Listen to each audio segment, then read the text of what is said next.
마지막에 얘기해 주신 과정으로서의 아카이브 혹은 리빙 아카이브에 대한 부분이 좀 이 서탄 플랫폼의 성리산 쪽에서 예를 들어주셨는데 조금 더 구체적으로 좀 설명을 해주시면 좋을 것 같아요. 과정으로서의 아카이브라는 게 좀 어렵기는 하거든요. 그렇죠. 예. 이게 원래는 제가 한 얘기는 아니고요. 이게 인류학자인 앤 스트롤러라는 사람이 한 얘기예요. 과정으로서 아카이브. 그러니까 그가 분석했던 내용, 왜 이런 개념이 나왔냐면, 그러니까 컬렉션이라는 거를 결과물로 보면은 별 차이가 없다는 거예요. 근데 그 컬렉션에 어떻게 수집됐지, 어떻게 평가됐지, 그 과정을 들여다보면 그 컬렉션의 본질이 드러난다고 얘기하면서, 그가 이 과정으로서 아카이브를 얘기할 때 그가 연구 대상이 뭐냐면 그 식민주의 시기에 생산된 기록이었어요. 아카이브. 그걸 얘기하는 과정이 결국에는 아카이브도 과정이라는 거예요. 그래서 저희가 이제 민주주의를 얘기할 때 실체적인 민주주의를 얘기하지만 저희가 이제 절차적인 민주주의 얘기하잖아요. 그래서 제가 이제 어렵다는 친구가 있으면 이제 민주주의를 얘기할 때 절차적인 민주주의와 비교해서 바로 이 과정으로서의 아카이브를 얘기하거든요. 그래서 그 과정의 문제가 되게 중요한 거고, 그래서 이제 실제 어떤 공공기관이 앞에도 얘기했지만 북미와 이제 영국의 차이를 얘기를 하면서 공공기관이 어떤 지역의 기록을 수집한 거와 그 다음에 주민들이 지역의 기록을 수집한 거, 기록 자체만으로는 그렇게 차별성이 드러나지가 않는다는 거예요. 근데 그들이 누가 수집을 했지, 그리고 그들이 그 수집하는 과정 속에 어떤 과정을 거쳤지, 어떤 평가 과정을 거쳤지, 평가 주체가 누구였지, 이런 과정을 통해서 아카이브의 색채는 보다 분명하게 드러나는 거고, 그렇게 얘기 정도를 할 수 있을 것 같고요. 그 다음에 리빙 아카이브라는 개념도 이게 원래 나온 거는 이게 마을 기록에서 나왔다기보다는 이게 공동체 아카이브 중에서 이제 주로 피해자들의 공동체. 그래서 과거사위원회 관련해서 과거사위원회가 이제 국가의 어떤 폭력의 피해자들의 어떤 공동체 기록을 얘기를 하면서 그것이 하나의 정태된 형태로 남아있지 않고 지속적으로 동시대에 불러내서 활용되고, 그러니까 아카이브라는 것이 이걸 유기체라고 생각을 하거든요, 저희는. 그러니까 하나의 살아 숨쉬는. 근데 사실은 전통적으로 보면 아카이브가 그렇게 간주되지 않았어요. 그러니까 죽어 있었다는 거예요. 그러니까 과거에 머물러 있어요. 그리고 일종의 생산자의 생산 맥락만을 갖고 있는 기록물로 남아 있었어요. 근데 지금은 그런 것들을 굉장히 비판적으로 제고하면서 이용자들의 이용자 맥락이라는 부분. 그러니까 이게 이제 결국엔 포스트 모던 논의와도 관련이 있는 게 일종의 포스트 모던 논의가 강조하는 게 독자 중심주의잖아요. 그래서 아카이브에도 일종의 독자들이 만들어낸 맥락도 더해져야 된다는 것들. 그래서 이전에 죽어 있는 정태적인 것이 아니라 지속적으로 뭔가 더해지면서 보다 살찌고 확장되어가는 아카이브의 개념으로서 이제 리빙 아카이브를 얘기를 하고 있습니다. 그래서 좀 이렇게 굉장히 다양한 분야에서 많이 여러 가져다 쓰는 하지만 제가 좋아하는 라고 얘기를 할 수 있을 것 같습니다. 감사합니다. 예.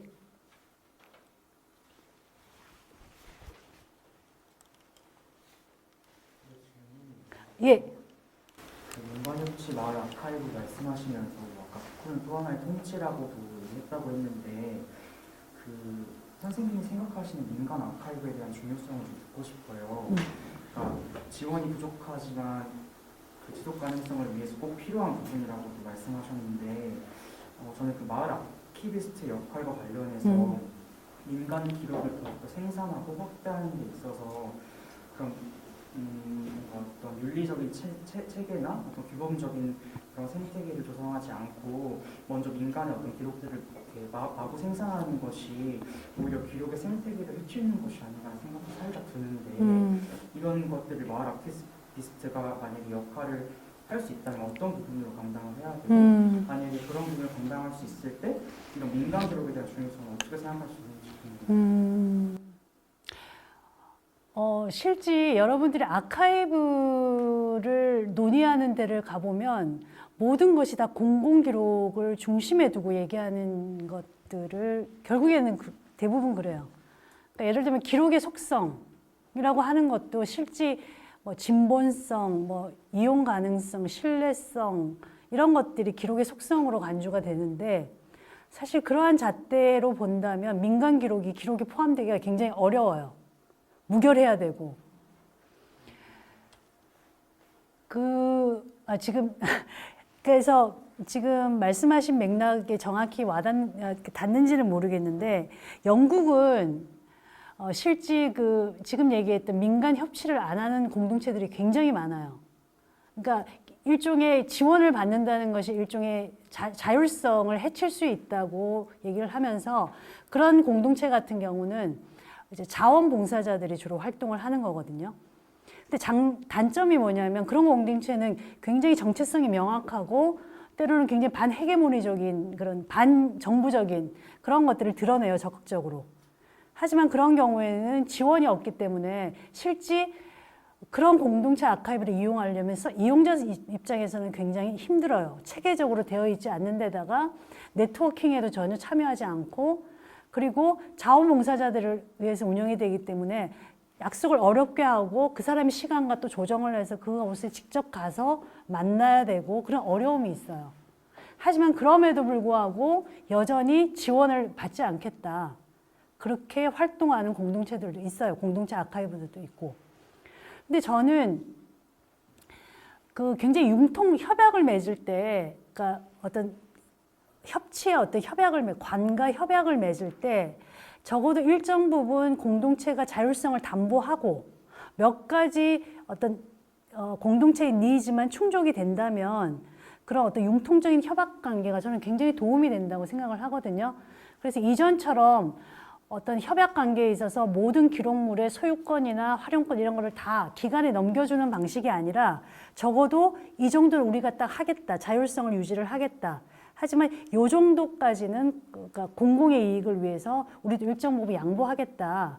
이런 식으로 좀 융통적인 협약 관계만 잘 맺어진다면 저는 이러한 어떤 거버넌스 체계 속에 포함되는 게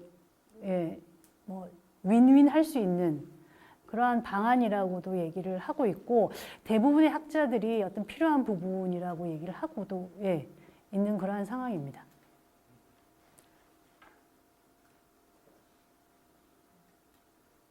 그래서 실제 그러니까 저도 이제 기록학을 배우다 보면 공공기록이 100% 다라고 생각한 적이 있었어요. 그게 단 것처럼. 근데 실제 이게 기록 중에서 공공기록은 30%도 안 될걸요? 우리가 생각하는 그 기록의 범주에는. 뭐 민간 기록도 또 들어가 보면 또 기업 기록도 있고 정말 이렇게 블루 오션이라고 볼 수가 있어요. 그럼에도 불구하고 사실은 실제 그 민간 기록에 대한 체계적인 보존, 이용이 없이 우리가 뭐 얘기하는 역사 또는 뭐 또 진실 이런 거에 얼마만큼 다가설 수 있을지는 모르겠습니다.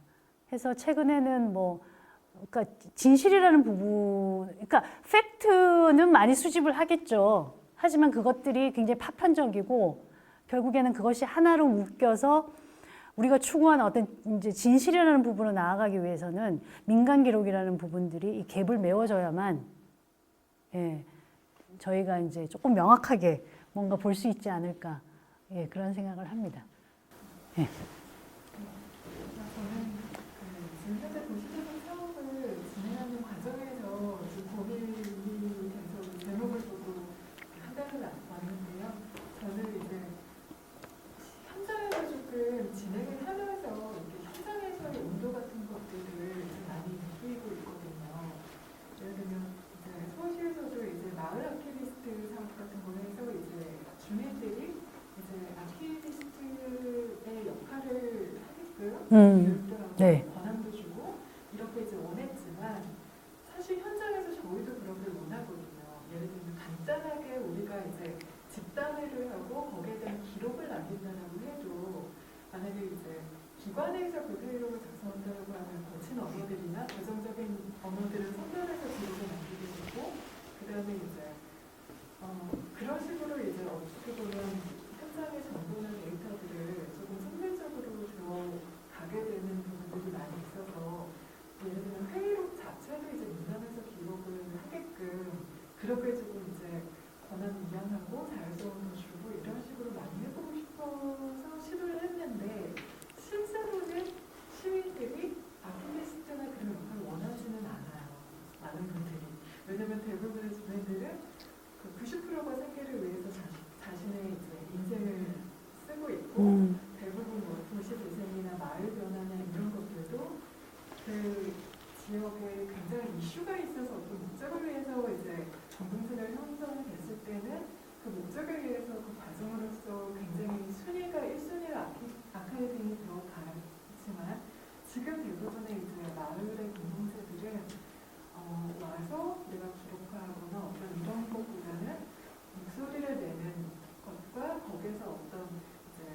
반응을 받는 여기에 이제 제일 우선이 있어서 사실은 아카이브의 이제 역할을 드리겠습니다 자체적으로라고 해도 현장에서는 또 원하지 않는 경우가 굉장히 많거든요. 그래서 사실 민간 협치도 하고 싶고 사실은 자율성도 주고 싶고 어떤 이런 기술성도 담보고 싶지만 실질적으로는 현장에서는 거의 이제 그 중간 관리 기관에서의 담당자가 다른 사업을 하면서 이 아티비스트의 역할을 하게 되는 경우가 좀 많은 것 같아요. 그래서 이게 어떻게 보면 정책적으로 수정을 해야 되는 부분인지 완전히 모르겠지만 이런 이제 운동의 네. 이론적인 부분, 정책적인 부분하고 현장에서의 이제 이런 부분이 어떻게 느끼시는지. 저는 글쎄요, 지금 말씀하신 분하고 조금 많은 다른 경험들을 저는 많이 했거든요. 그러니까 오히려 어떤 이렇게 특강을 가거나 이렇게 이 마을 주민들의 얘기를 들어보면 굉장히 좀 놀랄만한 말씀들을 하세요. 그러니까 감히 이제 기록학을 한 사람이 얘기할 수 없는, 예를 들면 뭐 기록이 이제 뭐 말을 건다는 표현도 하시고, 그리고 저는 그래서 그러니까 제가 이제 학교에서도 강의를 하면 학생들은 선생님 아카이브가 뭔지도 몰라요. 모르는데 이런 선생님이 하는 얘기는 너무 먼 얘기 같아요. 이렇게는 얘기를 하는데 저는 시민의식이 오히려 우리 학생들이 아카이브를 만드는 것보다 오히려 더 지금 나아가고 있다는 것들을 많이 목격을 하거든요. 그래서 그 온도차라는 게 저도 지금 예, 그래서 예, 어려운 부분이기는 한데, 최근에는 그러니까 요즘에는 이제 기록학에서는 주로 어떤 논의까지 하냐면 전 세계적으로, 그러니까 우리나라는 조금 늦은 편이긴 하지만, 그러니까 시민이 이제 주로 이제 마을 기록, 그러니까 어떤 민간 기록에서 이제 시민의 주체적인 역할들만 지금 얘기를 하고 있잖아요. 근데 전 세계적으로 지금 어떤 얘기까지 하냐면 시민이 그러니까 공공기록의 평가에까지도 지금 참여하는 얘기들이 지금 계속 얘기가 되고 있어요. 그러니까 이전에는 주로 이제 공공기록을 평가하는 주체는 전문가주의에 입각해서 기록학을 하고 아키비스트만이 그 기록을 공공기록은 평가할 수 있다고 얘기했지만 그것이 가지는 문제점들이 논의가 많이 되면서 지금 영국이나 호주나 미국도 마찬가지, 캐나다도 마찬가지고 일종의 기록학에서 선구적인 나라라고 하는 데는 시민들을 적극적으로 공공기록의 평가 단계까지도 유입을 하고 있거든요. 그래서 그런 거와 관련해서도 이제 제가 이제 논의를 발표를 한 적이 있는데, 그러면 이제 일부 선생님들 같은 경우도 우리나라에서는 아직까지 이런 것들은 조금 논의하기에 그렇다고 얘기하는 선생님들도 있고, 또 일편에서는 왜냐하면 지금 다양한 공공기관에서 우리나라 같은 경우도 다양한 공공기관에서 뭐 주민이 예산을 직접 짠다든지 뭐 이런 굉장히 공공정책에 직접적으로 참여하는 사례들이 있기 때문에 더 이상 아카이브도 그래서는 안 된다. 시민들의 적극적인 참여를 독려하고 그들을 이렇게 적극적으로 어떤 이게 그 어떤 정책을 어떤 결정하는 메커니즘 속에 적극적으로 포함하는 그런 것들이 필요하다. 이렇게 지금 얘기를 하고 있어요. 그래서 지금 그것도 층위가 좀 다르죠. 그러니까 일부에서는 아직 좀 시민의 역량이 부족하다. 그리고 일부에서는 부족하지만 그들을 교육시켜서 참여시켜야 되는 단계다, 지금은. 그래서 교육 프로그램을 개발해야 된다. 그러니까 또 그 똑같은 사안을 두고도 또 접근하는 것들이 좀 약간씩 또 다르기도 하고. 예. 그래서 지금 선생님 말씀하신 부분들을 학생들도 얘기를 많이 해요. 그래서 아카이브도 모르는데 가서 뭐 이렇게 하는 것 자체가 굉장히 힘들다. 이런 얘기도 하시는 분들도 있고. 아, 근데 진짜. 예. 네, 선생님. 아까 하신 관계를 봤을 때 연구사들이나 거버넌스 말씀하시면서 지역에서 도서관이나 이런 박물관 이런 데가 공동체하고 같이 협업을 해서 이 아카이브를 추진해 나가는 과정을 얘기를 하셨는데, 사실은 제가 도서관에 일하다 보니까 그런 데에 대한 과제가 굉장히 무겁게 다가오거든요. 근데 실제로 요즘 학교 학생 사서들은 어떤지 모르겠지만 중요성에 대한 얘기 굉장히 많이 들었어요. 근데 실제로 뭘 어떻게 하라는지 가르쳐 주시지 배우지 못했거든요.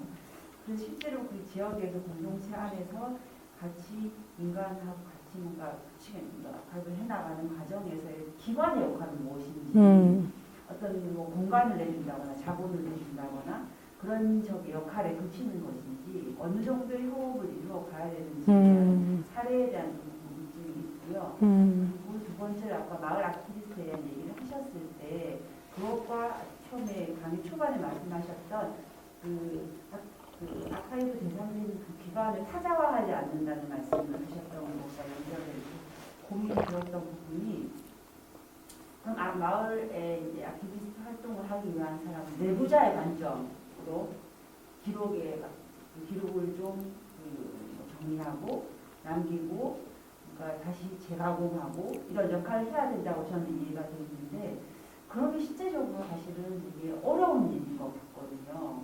그래서 그렇게 하기에는 되게 현실적으로 어려운 부분인 것 같은데 그래도 한다면 최우선으로 어떤 부분에 마을 아키비스트가 내부자의 관점을 가지고 해나갈 때 제일 우선적으로 좀 가져야 될 목표라든가 덕목이라든가 이런 게 있으시면 조금 좀 답을 얻을 수 있어요.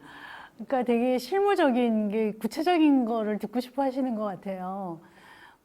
실제 이제 미국 같은 경우는 지금 말씀드린 것처럼 그러니까 주로 지역의 문화기관들이 주체가 돼서 기록을 많이 수집을 했기 때문에 어떤 타자화라든지 그런 문제가 크게 대두가 됐었어요. 그래서 이걸 어떻게 극복할 수 있을까라는 그런 논의가 진행이 되면서 그때 당시에 이제 가져왔던 게 그러면 참여시키자 해서 참여 아카이브 모델이 나왔었거든요. 그래서 일종의 그 공동체의 구성원들을 뭐 중요한 의사결정 단계에 다 참여를 시켜서 뭔가 의사결정도 하고 그들을 주체적으로 뭔가 목소리를 낼 수 있게 해주자. 그렇게는 했지만 실질적으로 그 공동체를 대표하는 사람들의 대표성을 어떻게 담보할 것인가. 이 문제는 또 굉장히 현실적으로 어려운 문제잖아요. 그래서 그 참여 아카이브라는 모델이 굉장히 선풍적으로 한동안 제기는 됐었지만 그 저자 스스로도 이 대표성을 담보하는 문제와 관련해서 질문을 했을 때 굉장히 막막해 했다는 거죠. 당혹스러워 했다는 거죠. 그래서 오히려 그런 관점에서 본다면 실질적으로 이제 마을 아키비스트는 마을의 주민인 사람을 양성하는 부분이 가장 바람직한 형태라고 얘기를 하고 그래서 영국은 이제 그런 식의 접근이라고 볼 수가 있는 거고 그래서 그런 것들이 이제 서울시 같은 경우도 일종의 이제 전문가들의 컨설팅을 통해서 어떤 아카이브를 만드는 컬렉션을 구축하는 것보다는 결국에 마을 만들기가 마을을 만드는 사람 만들기인 것처럼 결국 마을 아카이브를 만든다는 거는 결국 마을 아키비스트 양성이라는 부분과 직결되어 있다고 보면서 마을 주민을 교육시키는 부분을 굉장히 집중적으로 했던 그런 거는 저는 굉장히 바람직한 형태라고 생각을 해요. 근데 실제 이제 많은 분들이 이 민간 기록을 하다 보면 한계를 많이 느끼세요. 아까 선생님이 얘기했던 부분도 그렇고 나는 이런 걸 딱 갖고 있는데 실제 주민들의 반응은 또 너무 이렇게 온도가 맞지 않은 거예요. 내가 생각했던 거랑 그런 거에서 오는 것도 있고 그리고 또 실제 기록이라는 게 뭔가 좀 깔끔하고 공공기록처럼 뭔가 이렇게 이런 것들이 굉장히 힘들 수 있어요. 그래서 이게 과연 아카이브라고 얘기할 수 있냐, 이걸 기록이라고 얘기할 수 있냐고 얘기하시는 분들도 있고 적어도 요 수준은 돼야지 이걸 아카이브라고 얘기해야 된다고 얘기하시는 분들도 있고 어떻게 보면 그런 관점들이 다 공공기록 중심에서 나오는 거죠. 그러니까 기존의 기록이 갖고 있는 기본적인 이 이미지가 있잖아요. 그래서 그렇게 얘기도 하시고 그래서 지금 얘기하신 부분들은 항상 논의되고 고민이 많이 되고 그런 부분이라고는 할 수 있는데 근데 지금 다양한 그 아카이브뿐만 아니라 행정 전반에 있어서 그러니까 우리나라 서울시도 그렇고 행정 전반에 그러니까 어떤 시민의 목소리를 어떻게 담보할 것인가의 문제, 그거는 여러 군데에서 많이, 그러니까 시민들이 참여를 하지만 그들이 일종의 형식적인 참여가 아니라 그들의 참여를 어떤 실질적으로 구현할 수 있는 다양한 방안들이 나오고 있는 걸로 알고 있어요. 그래서 예를 들면 처음부터 전문가와 같이 협의를 하는 것이 방식이 아니라 공동체끼리 한 10번 내지는 일정 부분 목소리를 낼 때까지 계속 같이 그 공동체만이 논의를 하다가 일정 부분 목소리가 생기면 그제서야 전문가와 같이 합류해서 다시 협의를 하는 방식도 어떤 기관에서는 하고 있더라고요. 어떤 실질적으로 담보할 수 있는 부분과 관련해서 다양하게 고민들을 하시는 것 같기는 해요. 그리고 그 중에 지금 말씀하신 공동체 아카이브도 그 중에 예, 중요한 부분인 것 같기는 합니다. 많은 기관들이 고민을 해야 되는 부분이기도 같고. 예. 저는 현재 정릉에서 순수하게 주민들 며칠 마을 기록 활동을 하고 있는데요. 진짜 많이 어려운 것 같아요. 그래서 열심히 여기저기 교육도 많이 가보고 했는데 그 교육과 별개로 좀 많이 어렵고요. 그 다음에 아까 말씀하신 것과 좀 중복되는데 이게 아카이브 마을 기록이라는 걸 저희 몇몇 사람이 모으는 걸로 하면 안 되고 이게 뭔가 주민과 연계가 돼서 좀 그렇게 해서 연계된 활동이 뭔가 있어야 될 것 같고 그런 게 있거든요. 저희끼리 뭐 이걸 모아서 이게 가치가 있는 건지도 모르겠고 그냥 변화하는 모습 있으면 찍어놓고 뭔가 없어지는 오래된 가게 있으면 가서 조금 인터뷰해놓고 막 이런 식으로 모으고 있는데 이렇게 하면 되는 건지 맨날 어렵고요. 네. 그런 게 있어요. 그래서 지금 저희도 뭐 도서관이랑 조금 연계를 해보려고 해서 하는 게 아까 저기 관장님 말씀도 있었지만 공간 빌려서 거기서 회의하고 모임하고 이런 거 정도 하고 작년에 한 번은 한 도서관에서 사무용품비 아끼신 거 100만 원을 이렇게 지원해 주셔서 저희 개개인 돈 좀 capture해서 합해서 조그만 책자 만들고 이랬거든요. 근데 이제 이런 식으로 계속 활동을 해야 되는 건지 막 맨날 그런 게 있고요. 네. 그 다음에 어느 교육을 갔더니 아카이빙을 뭔가 보여줄 수 있는 자료로 만들려면 재미가 있어야 한다. 막 이러면서 스토리를 뭔가 이렇게 해야 되고 막 이런 것까지 해서 이걸 어디까지 어떻게 해야 되나 막 이런 방법의 고민도 많고요. 되게 자꾸 쫓아다니면서 배우는데 여전히 답은 없고 어려운 것 같아요. 그래서 일단은 좀 이 아카이빙 활동이 제가 주된 질문은 주민과 좀 별개로 해서 진행이 되면 안 되지 않을까 하는 생각이 있는데 어떤 방법이 있을까요? 그래서 아까 이제 그 마을 내부의 그런 아카이브 동력을 이렇게 담보하는 부분과 관련해서 말씀을 드렸는데 실제 그 서울시가 사업을 했을 때 그때 이제 마을 아키비스트로 활동하시던 분들이 이제 가장 고충으로 얘기하셨던 부분이 마을 아키비스트라고 해도 이것이 이제 마을 내부의 합의 컨센서스가 없는 상황에서 들이밀면 누가 기록을 주냐는 거예요. 그런 얘기들을 하셨거든요. 그래서 그때 당시에 그분들이 얘기하셨던 게 그분들을 보면서 그렇지 주민들 간에 일종의 지금 말씀하신 우리 마을에 이런 아카이브가 있구나 이게 필요하구나 이런 것들을 내부적으로 공론화시키고 이런 것들을 이렇게 하는 작업들이 너무나 중요한 것 같더라고요. 그래서 그때 당시에 가장 힘든 부분을 그 부분을 얘기를 하셨어요. 내가 마을 아키비스트인데 내가 마을 아키비스트라고 얘기하면 사람들이 그냥 멀뚱멀뚱 쳐다본다는 거예요. 그래서 그러면은 그런 지금 얘기했던 컨센서스를 어떻게 만들어낼 것인가. 그래서 그런 것들은 지금 활동들이 계속 진행이 되면서 그런 것들 알려내고 뭔가 이렇게 주민들이 관심을 가질 수 있게 뭔가 또 이렇게 외화되는 뭔가가 있어야 될 것 같고 그래서 그때 당시에도 그런 고민들을 많이 얘기를 하셨어요. 그래서 참 쉽지 않은 작업이라고 그때 얘기를 하셨고 그분들이 그때 그리고 그 시니어 분들이 많이 그 마을 아키비스트로 또 활동하시는 그런 모습들도 굉장히 또 보기 좋고요. 또 그분들에게 일종의 어떤 일부의 어떤 경비를 제공을 하고 그분들이 마을 아키비스트로 활동하는 그런 것도 되게 좋았던 것 같고. 그러니까 제가 너무 그러니까 좀 원론적인 얘기만 드린 것 같아갖고, 예. 그래서 가면은 항상 이런 고충들을 많이 얘기를 하세요. 근데 워낙 다양하세요. 그러니까 이게 공공기록처럼 답이 있지가 않아요. 공공기록은 원칙이 있고, 뭐, 윤리 강령도 딱 정해져 있고, 방법론도 나와 있고, 하지만 민간기록은 너무나 다양하고, 그러니까 저는 이제 두리뭉실한 얘기만들을 이게 오늘도 와서 했는데, 오늘 또 질문 받은 내용은 또 그 전에 다른 분들이 얘기하셨던 거랑 또 다른 내용이고, 고민들이고.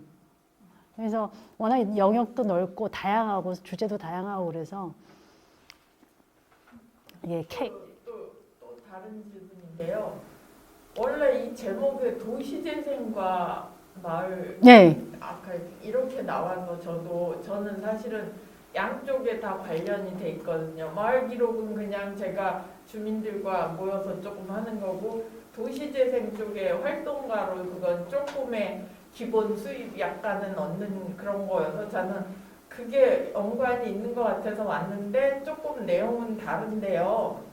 실제로 도시재생 같은 게 이렇게 사업이 진행되는 지역을 보면 제가 느낀 점이지만 어떤 용역사가 와서 이런 주민 공동체 만드는 거 이런 것들을 다 도와주고 모든 사진 찍고 막 이러다가 거기는 보고서나 뭐 이런 것들 딱 내고 주민한테 남은 게 없어요. 그 몇 년간의 준비 과정에 진행되는 과정 꽤 주민한테 남은 게 없더라고요. 그래가지고 5년 이상 활동하셨다는데 PPT 하나에 들어있는 사진밖에 없어요. 그리고 다 그건 용역사가 갖고 끝났고 저는 그 이후에 이제 잠깐 지원이 돼서 가서 도와드리는데 제가 있는 동안은 열심히 찍어서 막 이렇게 저장해 드리는데 모든 활동이나 뭐 회의록이나 등등. 근데 그 앞에 과정이 그렇게 뚝 끊어져서 없는 게 너무 아쉬운 거예요. 그래서 지금 같은 경우는 아예 없고 전에 마을 같은 경우는 몇몇 가지 이렇게 사진 진열돼 있는 게 있는 거예요. 원래 60년 정도 60년 된 건물을 없애고 새로 지은 거예요. 주민의 시설을. 그랬는데 그 60년 된 건물에 대한 이렇게 뭐라 그러죠? 내부 구조도랑 뭐랑 사진이랑 이런 게 좀 남아 있어서 그걸 구하려고 그래서 그 마을에 자료로 액자 하나로는 있어요. 액자 사진으로는. 그랬더니 그게 다 그때 용역받은 건축사한테 저게 있더라고요. 저작권. 저작권이요? 그래서 네. 못 받더라고요. 그래서 이런 것들은 어떻게 해야 되는지 이런 도시재생 이런 사업들이 있는 곳이 많은데 이렇게 주민한테 또 남는 게 없고 그 사업에 시킨 주체 뭐 서울시로 들어갔다든가 뭐 어디로 들어가고는 끝나버리니까 되게 아쉬움이 있더라고요. 네, 지금 말씀하신 그러니까 저작권 부분도 얘기를 많이 하세요. 그러니까 일종의 사업을 하신 분들, 그러니까 결국에는 기관 사업을 그러니까 정부 기관 사업을 하면 정부가 이제 거기에 대해서 공동체 기록임에도 불구하고 수집을 하고 나면 이제 정부가 모든 걸 다 넘기게 되는, 정부가 가지게 되는 그런 상황들을 얘기를 하세요. 근데 왜냐하면 실질적으로 이전에 대부분 그래왔기 때문이거든요. 그래서 그러니까 기록을 보관해 주세요 하고 가지고 오면 이제 그 기관 입장에서는 그러니까 세금이 드는 문제잖아요. 그러니까 뭐 탈산 뭐 이렇게 뭐 소독도 하고 뭐 보존하려면 공간도 필요하고 그러다 보면 이제 뭐 또 디지털화도 해야 되고 이런 과정 속에서 모든 것들이 이제 불편하니까 다 넘기라고 하는 방식이고 옛날에는 다 대부분이 그런 식으로 모든 권한을 다 넘기는 방식으로 했었어요. 근데 이제 최근에 지금 말씀하신 것처럼 뭐 공동체의 어떤 자율성 그리고 물리적으로 뭔가를 이관하는 게 중요한 게 아니라 뭐 기록의 생태계를 잘 기록할 수 있게 생태계를 조성하는 게 중요하다. 이런 논의가 막 활성화되면서 이런 이제 이전과는 다르게 일정 부분 자율적인 권한들을 공동체들이 갖고 있는 것의 중요성 이런 논의들이 많이 되고 있어요, 실질적으로. 그래서 일종의 활용권만 넘기지 소유권이나 기본적인 이런 것 권한은 공동체가 가질 수 있게. 근데 이런 것들이 학술적인 논문에서는 논의가 많이 되지만 실질적으로 일선 기관에서는 그게 굉장히 어렵다고 말씀을 하세요. 왜냐하면 기관들이 그런 기록물에 대해서 소유권을 가지고 오지 않고 이럴 경우에 아예 사업이 인가가 떨어지지 않는다고 또 얘기를 하시기도 해요. 우리가 그럼 남는 게 뭐야, 사업하는데. 이게 다 세금으로 하는 건데. 또 이렇게 말씀을 하시고. 그러니까, 그러면은, 저보고 또 그러세요. 그러면은 선생님이 설득을 한번 해보래요. 그렇게도 말씀을 하시고. 그러니까 저도 이제 공부하는 사람이 되다 보니까, 이렇게, 그러니까 논문상으로, 글상으로는 굉장히 민주적으로 보이는 방식들을 이제 소개를 하고 이렇게 하지만 실질적으로 담당자분들은 그런 것들이 또 구현하기에는 또 상당히 한계들이 있다고 말씀을 하시더라고요. 그래서 참, 예. 어렵다는 얘기만 저도 하고 있네요. 예. 이 부분에 대해서는 그 질문이라기보다 그냥 제 생각을 좀 말씀드리고 싶어서 사실 기록의 생태계를 만든다는 거 아까 선생님 말씀하신 것처럼 그런 민간 협치의 과정에서 그러면 기록된 것을 누구에게 사용권이 있느냐에 관한 문제인데 저기 서울시가 대부분 그게 협약이나 계약에 사업을 진행할 때 협약이나 계약의 조건에 그 사업으로 생산된 모든 결과물들은 사용권은 서울시에 있다라고 그걸 협약에 쓰게 하거든요.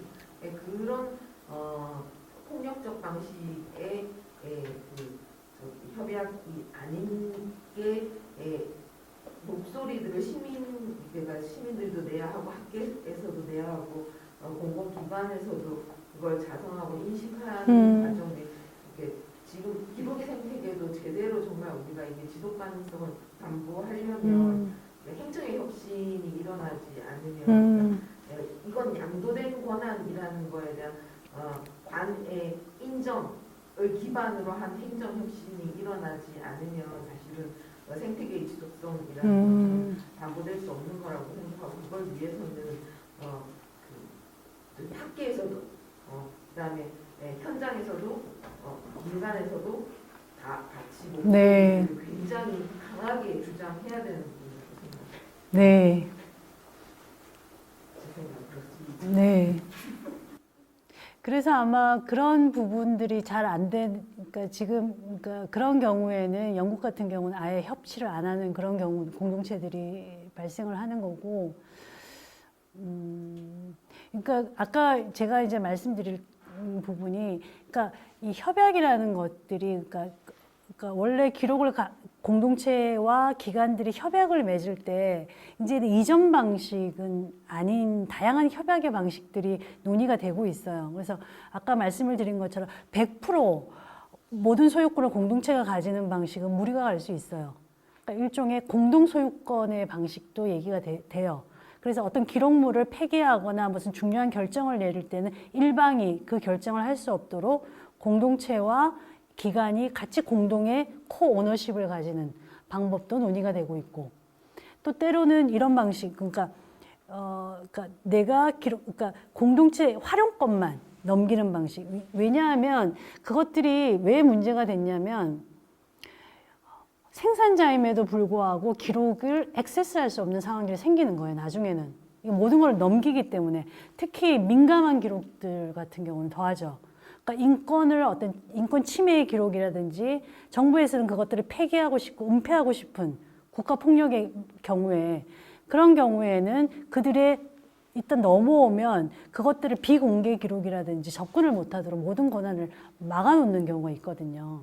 물론 그 당시 민주적인 정권이었다면 관계가 없지만 계속 민주적인 정권이 아닐 경우가 생기잖아요. 그럼 어느 순간 내 기록임에도 불구하고 내가 액세스를 할 수 없는 이런 황당한 경우들이 생기게 되는 거라는 거죠. 그래서 그런 것들을 경험한 공동체 같은 경우는 아예 그냥 우리끼리 하자는 거예요. 그래서 그들은 협치에 들어오지 않는 그런 것들도 보여주는 방식이고. 하지만 그들은 나름의 어떤 이렇게 외국에서는 또 이 자원봉사자 문화가 굉장히 잘 돼 있어요. 그래서 그 굉장히 열악한 상황이지만 이런 기록관 같은데 민간의 어떤 뭐 히스토리컬 센터 이런 데 역사 센터 이런 데 가면 대부분이 다 자원봉사자들로 이 조직 이 작업들이 이루어지고 있거든요. 그래서 나름 또 그런 것도 굉장히 의미가 있고 그러면서 그들은 뭐 굉장히 우리가 그러니까 공공기록만큼 체계적이지도 못하고 그렇지는 하지만 자기의 정체성을 담보하는 부분과 관련해서는 확실한 목소리를 내는 그러한 사례들도 있는 것 같아요. 그래서 최근에는 저는 그래서 계속 얘기하지만 이 융통성 있는 협약을 맺는 데 있어서 그게 되게 중요한 부분이거든요. 그래서 이전처럼 모든 걸 넘기지 말고 하지만 일정 부분 지원을 받으면서 기관이 요구하는 일정 부분에는 그 니즈도 충족시키게 서로 이렇게 니고를 한다 그럴까? 예, 그 선을 만나서 그렇게 한다면 저는 민간 협치가 서로 좋은 방법이라고 생각을 합니다.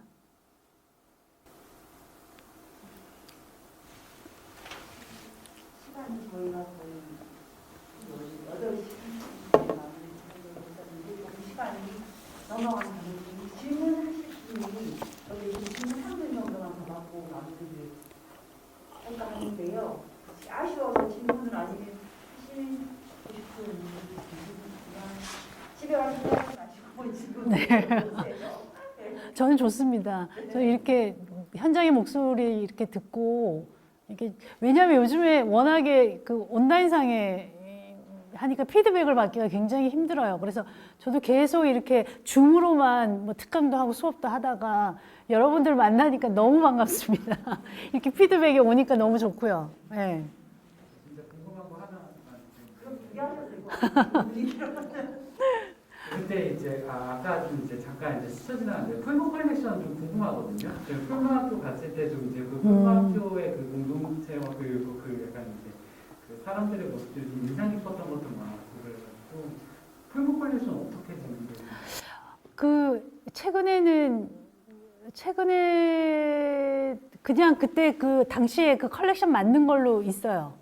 그러니까 더 이상 그게 이제 일종의 그 풀무가 계속 이렇게 기록을 수집했던 건 아니고 그때 당시에 그 풀무 학교 그 성인 대학이죠. 그래서 일시적으로 그 기록을 좀 정리를 하는 작업들이 필요하다. 그래서 이제 사진이나 그동안 모아놨던 기록물을 정리하면서 기술을 하고 이런 과정 속에서 굉장히 그 자신들의 어떤 유기농법이라든지 어떤 정체성을 드러내는 방식을 최대한 기록화 방식에 접목시켜서 드러내기 위해서 저는 컬렉션을 봤더니 그렇더라고요. 그래서 일단은 주제 기반으로 잡으셨는데 그 내용이라든지 기술의 방식이 에세이 방식을 취하고 그런 것들이 실제 일반적인 기록물 기술 방식은 아니거든요. 그러니까 일반적인 기록물 기술은 굉장히 딱딱한 메타 정보 또는 간단하게 이렇게 몇 문단 정도인데 에세이 방식으로 기술을 하시고 굉장히 소설적으로 이렇게 쓰셨더라고요. 그래서 이런 방식은 정말 공동체 정체성을 드러내는 이 공동체 아카이브가 가질 수 있는 최대의 장점이구나 이런 생각을 했었습니다. 질문이 없으시면 마무리 해도 될까요? 올해 도서관에서 거의 일반 도서관분들이 여기에서 오셔서 여는 첫 자리였는데 이렇게 많이들 와주셔서 너무 감사드리고 그리고 긴 시간 카메라 두 대 앞에서 말씀하시느라 더 힘드셨을 것 같은데요. 이경래 선생님한테 박수 보내주세요. 네, 고맙습니다.